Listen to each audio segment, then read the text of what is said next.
Welcome back to New York City, my hometown. Jason Aaron, BeTerrific, and we are heading towards lunchtime. It's been a great day number 2 here at CE Week. As all the viewers know, I'm sitting in for Michael Artsis and Andrea Fasano. They left me by myself to do whatever I want.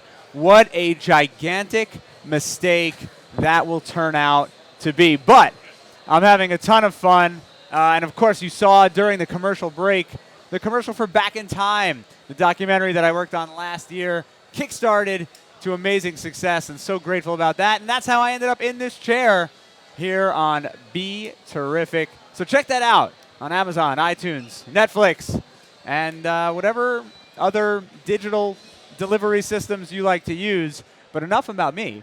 Right now, it's time to talk about the Kube. Now, that's not a cube with a C. That's a Kube with a K. Kube with a K. So what is the Kube with a K? Kube is a purpose-built outdoor audio system meant to entertain the masses, but it's got to be easy to use, it looks beautiful, and you can connect to it 300 feet away, produce sound 500 feet away. That's really what it's purpose-built to do. Well, first of all, attached. Yeah. Now, full disclosure, yeah. One of its main purposes is creating all the background noise that our viewers have been listening to for the last 2 days, because you guys are our neighbors. That's right. Pumping, thudding sound over there. So I already know it sounds good because I've been listening to it. Tell us a little bit about it. So you have something that when you connect wirelessly, typically you have smaller Bluetooth speakers, right? This was the anti-Bluetooth speaker is what I like to call it, right?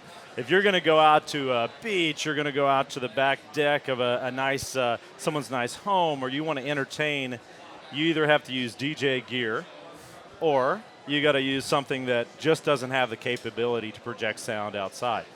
And one of those key components of creating something like this is that if you don't make it easy to use, people won't use it. If it looks too techy or it looks like a speaker, people don't want to leave it outside. So hitting all those points and making sure you're accomplishing all those goals was quite a bit of work. It took several years. The inception of this was 4 years ago. Wow. And we're finally in our production phases now. This is one of 30 that you're actually listening to off our production line. And we're shipping in fall. So we do have a nice look at it on our screen right now. I mean, sort of almost looks like a portable cooler. Yeah. A little bit. Yep. What's under the lid that our viewers are seeing right now? So we got a storage compartment, and the idea was, when I designed it, you either could have your electronics and have no other purpose behind an audio system that's inherently going to be around a lot of people. You're going to have gear with you. So instead of just shrinking in the middle a little bit and then making something that had no other purpose, stretched out the middle a little bit, put all your gear in there, and that didn't take a lot of engineering for a storage compartment. Now the lid assembly, that was another story. You had to make that for production. That was a lot of work, but it had to open by itself, right? It was all those nice little finishing touches that complete an experience of a product like this. So, I mean, of course, right off the bat, if I'm going to take that with me, I might want to put my iPod, iPad, whatever, however you listen to music. Exactly. Yep. Now, I saw a nice handle on there. What does that thing weigh? So 46 pounds. So it's heavy. It's heavy considering, actually it's not heavy. I say it's heavy, but for what it does in that size, when you pick it up, you're kind of surprised that it doesn't weigh more than that. Now the handles are on the side, so you would pick it up as like a two-handle. You can do a two-handle pickup, or typically somebody else just grabs the other handle and you're off. And away you go. Yep. So it's portable enough, but you wouldn't think of it like your typical sort of outdoor Bluetooth speaker that you buy. Right. So ideally, those type of speakers are meant for 1 to 2, maybe 3 people. When you're going to entertain like this, or you want to listen to music like this outside, typically you're going to have a lot more gear to make that sound. So, we've had DJs use it, and they're just all smiles when they get done because they're like, this was the easiest thing ever. And how do you hook sound into that? Over Wi-Fi, Bluetooth, or 1/8-inch line-in. So a lot of options. Yeah. And of course, I'm sure our viewers, as usual, want to know what it costs. Yeah. So we're right around the $3,000 price point, and it encompasses all that work and those design elements into that price. And how do you get it? Kubesound.com. You can reserve with a one K. right now. Kube with a K.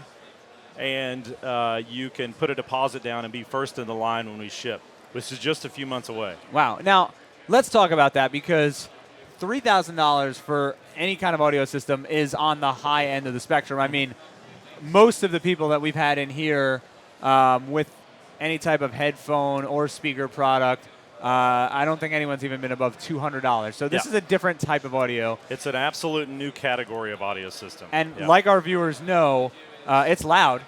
So, but not just loud, but the quality of sound. It is very good. Right. But let's talk for a second because, again, the hardest thing to demo is a sound product when we're talking about it. But let's talk about a typical use case.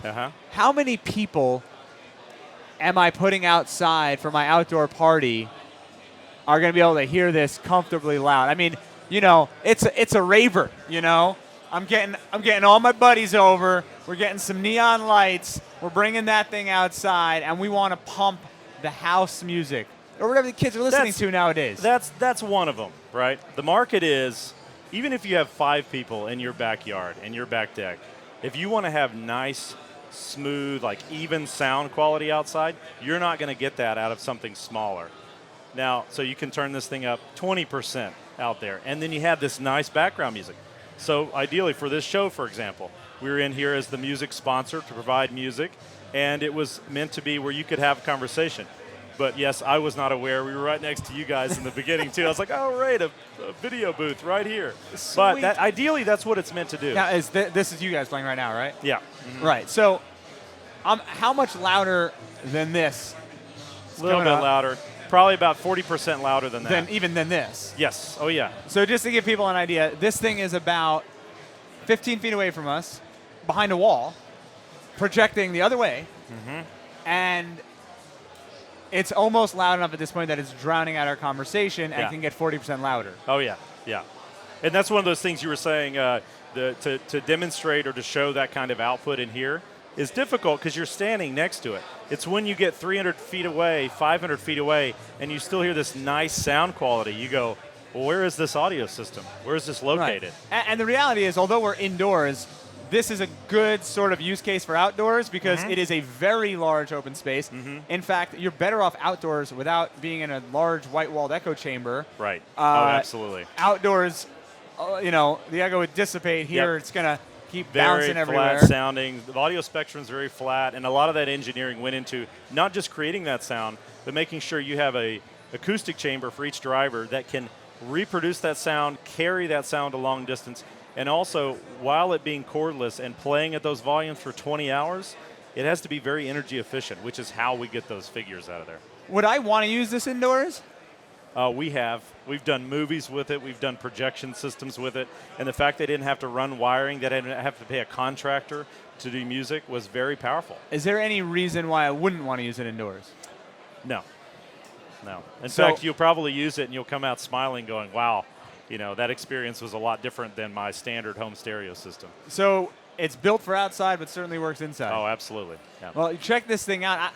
Listen, I've been pushing this all day, but you have to come down to the Metropolitan Pavilion here in New York City if you're around to see some of these amazing products. You got to hear it.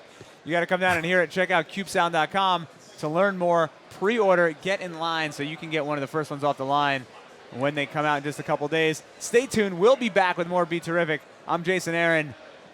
We'll be right back.